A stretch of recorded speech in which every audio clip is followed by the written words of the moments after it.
Can we intend to not fast solely Saturday every week and not fast and gain ajr? I mean, it's a tricky question over here. So we said that fasting Saturday is considered what, ya Jama'ah? Those who attend the class. Is it haram or makruh? Makruh. Fasting Saturday is makruh. So if you do it, would you be punished? No. But if you don't, would you get reward? Yes. So the question is, if I intend not to fast Saturday, look at the question, John. It's not like if I intend to fast Monday. No. If I intend not to fast Saturday, would I get reward for that intention, like the negative intention? But look, if you had in your mind that, subhanAllah, I can fast, but I don't want to fast because I know it's makruh, I hope you'll get the reward for that intention, inshallah ta'ala. I hope you'll get the reward for that intention. Naam.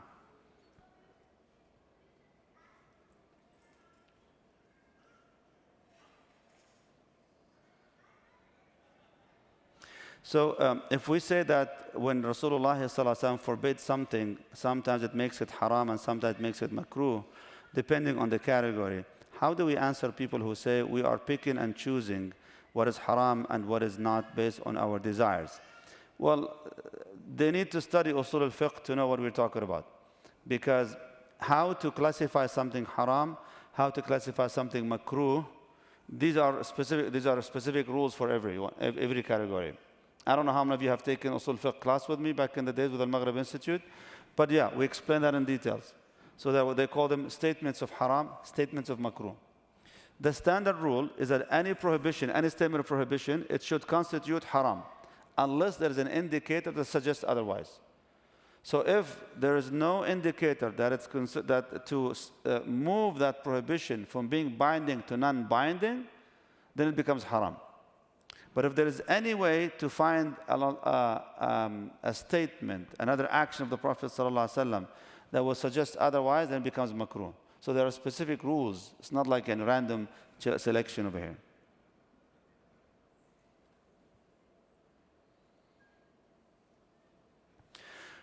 What does this word mean from the hadith of Sirat? The word admonished of Allah.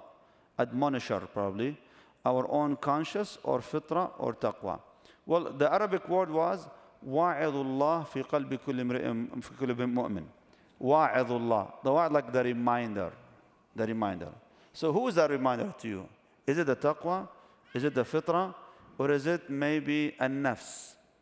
Because the nafs, there's nafs al-lawama, the nafs al-ammara bis-su', there's nafs al-mutma'inna. So your nafs is the one, if it was fed with good, like we explained that from the hadith, from the stories of Ibn Qayyim rahimahullah from before, and in the beginning of the series, that if the fitra was fed with good, or nafs, I mean, if the nafs was fed with good, how would it direct you to what? That which is good.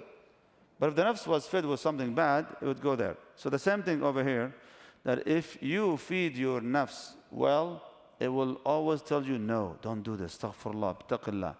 But if you don't do this, the nafs is going to go with desires. It becomes easy for it to say, yeah, why not? So that's the meaning of wa'adullah fi qalbi kulli imri'in mu'min.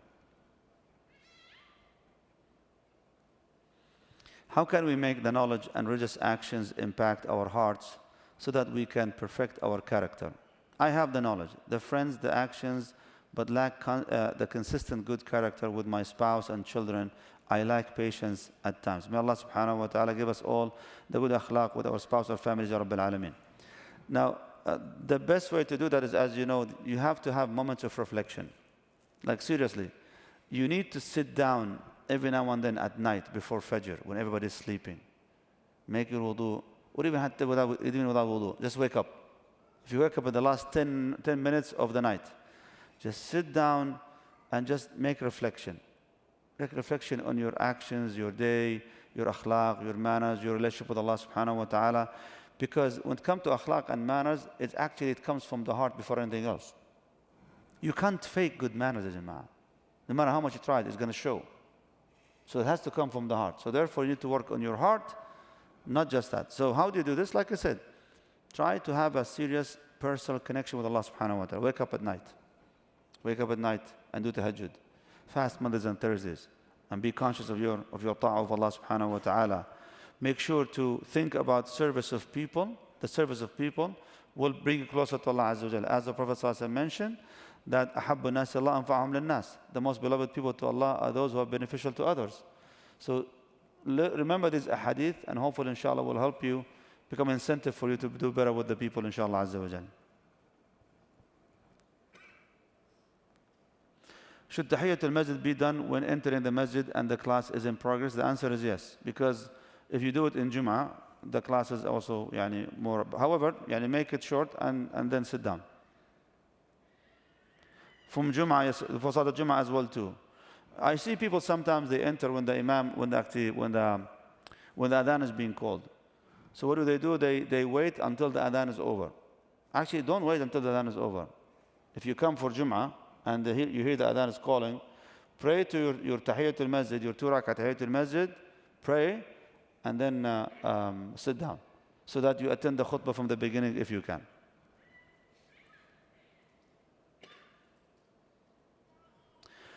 If the Imam ends a surah with a question, like Surah Al-Qiyam for example,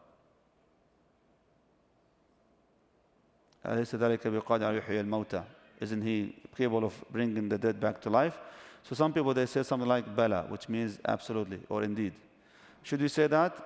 That's actually in the nafil salah or in tahajjud, you say that. But in the fard salah, you remain quiet.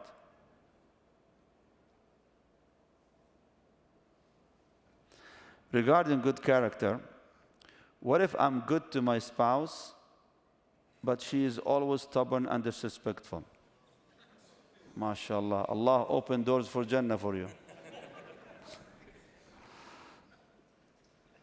And if you're the one who's mashallah doing well and she's not responding equally, may Allah subhanahu wa ta'ala make it easy for you. That's what it means to have good akhlaq. Because good akhlaq is not just when people are good to us. Good akhlaq when people are actually acting mean, but you still keep your cool because you treat them with good akhlaq and good manners. Besides, there's a big difference between being upset to them being disrespectful and behaving badly. It's okay for you to be upset of your spouse being disrespectful. You should be, as a matter of fact, upset. But that doesn't warrant you to misbehave, like yelling or being physical stuff, or cursing or cussing. No. You should still maintain your good akhlaq and your good manners, inshallah. Is the prohibition on asking about things which have not been mentioned by Allah specifically means for addressed to the Sahaba only? We're going to cover that in details next week, inshallah. Is it okay to break relationships with people if they are doing haram thing? We have fear of turning into like them. The answer is yes. If you feel that being close to them, they're going to gravitate you towards their sins, stay away from them.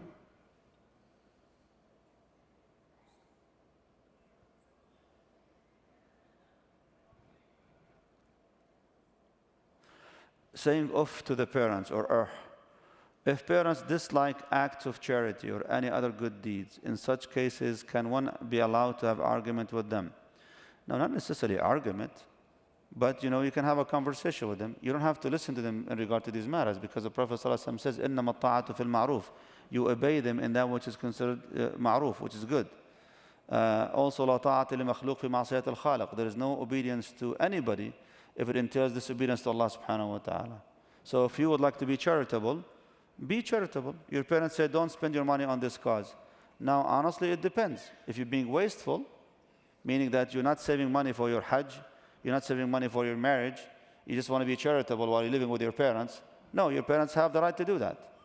They have the right to tell you, don't spend this much money. You need this money to get married, to do this and to do that. Nah.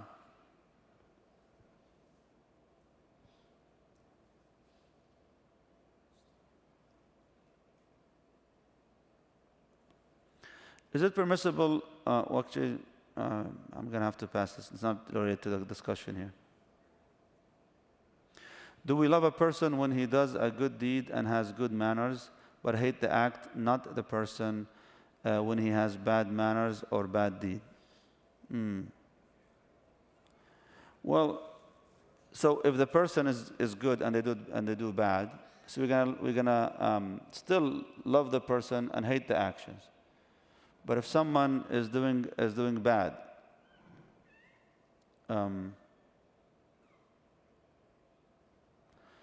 but not basically the one has bad manners or bad deeds. I'm not sure I understand the question. We need to separate, of course, there is no doubt, separate the actions from the person. Like you love the person for his Islam, for his deen, for his good deeds, but I just hate the bad things that they do. And if they persist, like we learned from the hadith, if they persist of doing these bad deeds to the extent that it might affect you, then stay away from them. But if you know that they're doing it as a weakness and they are remorseful, they're always, seeking help, then be with them and stay with them and help them out, inshallah ta'ala. What if it is in regard to potential in marriage and marriage proposal?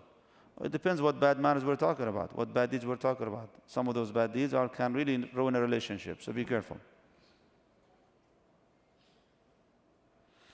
Someone is asking that we need, inshallah, usul al-fiqh class as an intensive.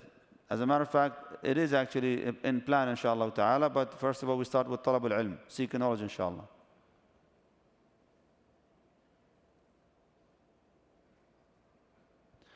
Regarding singling out fasting Saturday, if the Prophet forbade it, then why would this be considered makruh versus haram? I'm not sure if the person attended the class with us, but we said the Prophet ﷺ, he came to the house of Hafsa, and he saw her, actually, I think another wife of the Prophet ﷺ was with her, and they were fasting on a Friday.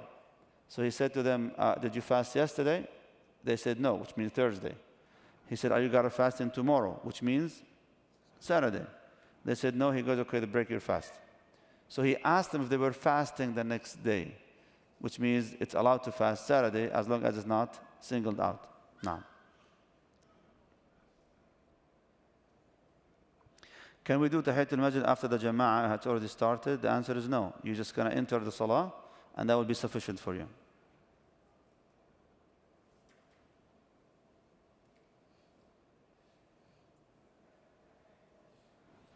Allah musta'an. You know what, Jama'ah? It's almost every week I get this as a question or as a remark. So I have to bring it up, seriously, Yani. They keep asking me that, please ask the people when they come to the masjid to really take a shower or really use deodorant. So if somebody is really coming from the gym or coming from work and they smell bad, please don't come to the masjid. And Nabi Sallallahu Alaihi Wasallam, he said to us about eating garlic or onion, don't come to the masjid because the angels will be affected by that. You will hurt the angels, Jama'ah. And any other bad smell, whether it's smoke, for example, smoking, or you did barbecue in the backyard and you just came, mashallah, straight to the masjid, and you think it's going to smell amazing, Yani. No, it doesn't. You smell like a charcoal, just to let you know, Yani. So if someone, Jama'ah, if you need to take a shower, please do so. I know you're eager to come to the masjid. I don't want to miss Salat al-Isha. But yeah, you're going to hurt people. You're going to hurt the angels. You better go ahead and take a shower and take care of yourself. And frankly, sometimes the strong smell comes from the fact that the person doesn't shave under the arms. And I heard that some people, they heard that, you know what, shaving under the arm every 40 days. No, Habibi. If you can do it every single day, that would be awesome. Seriously. Because leaving the hair to grow there, it's going to leave all the bacteria and it stinks. So make sure to shave under the arms, the pubic area, stay clean, and smell good, insha'Allah, tabarak wa ta'ala. So please, this is actually for both the brothers and the sisters as well. Make sure that you take care of yourself, insha'Allah ta'ala. Jazakumullah khair. Assalamu alaikum wa rahmatullahi wa barakatuh.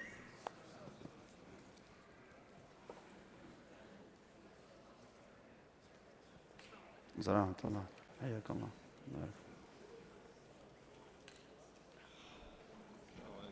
عليكم السلام.